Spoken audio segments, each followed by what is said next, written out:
Matokeo ya darasa la saba ya mwaka wa 2025 yametangazwa leo na Baraza la Mitihani la Tanzania.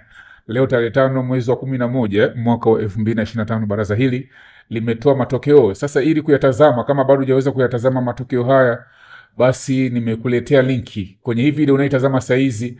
Chini ya hii video kwenye kipengele cha comment, kwenye sehemu ya comment ya hii video, utabofya hapo na utakutana na linki. Kwenye comment ya kwanza kabisa nimekuwekea linki ambayo utaibonyeza, ambayo itakupeleka kutazama matokeo haya, matokeo ya darasa la saba ya mwaka wa 2025.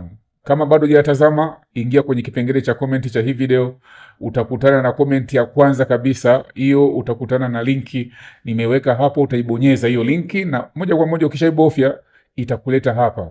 Hizi ni mikoa ya Tanzania bara kama unavyoona kwenye hii video, na wewe hivyo hivyo baada ya kubofya hiyo link itakuleta kwenye ile eneo. Hizi ni mikoa yote ya Tanzania bara, na utakuja kubonyeza jina la mkoa ambako shule yako inapatikana. Kwa mfano kama Dar es Salaam, utabonyeza Dar es Salaam kama unatokea Dar es Salaam, na baada ya hapo, baada ya kubofya mkoa, utakuja kubonyeza jina la wilaya. Shule yako inapatikana kwenye wilaya gani? Kwenye hizi wilaya ambazo zinaonekana utabonyeza hapo. Kama ni Temeke utabonyeza, na baada ya kubonyeza wilaya, basi shule zote za kwenye hiyo wilaya zitakuwa zimefunguka.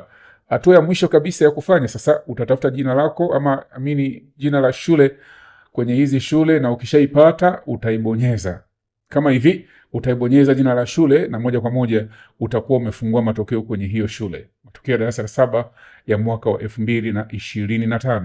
Hizo ndo hatua ambazo nataka kuzifanya. Ama wewe ambaye bado hujaweza kupata matokeo haya, basi fuatisha hizi hatua kwa kubonyeza linki ambayo nimeweka chini ya video hii kwenye sehemu ya comment, lakini pia linki yenyewe nimeweka pia kwenye sehemu ya description. Kama unajua kwenye description ya hii video, unaweza ukaingia hapo, utakutana na linki, na ukibonyeza moja kwa moja utafuatisha hizi hatua ambazo nimekuelekeza kwenye hii video, na zitakupeleka kutazama matokeo ya darasa la saba ya mwaka wa 2025.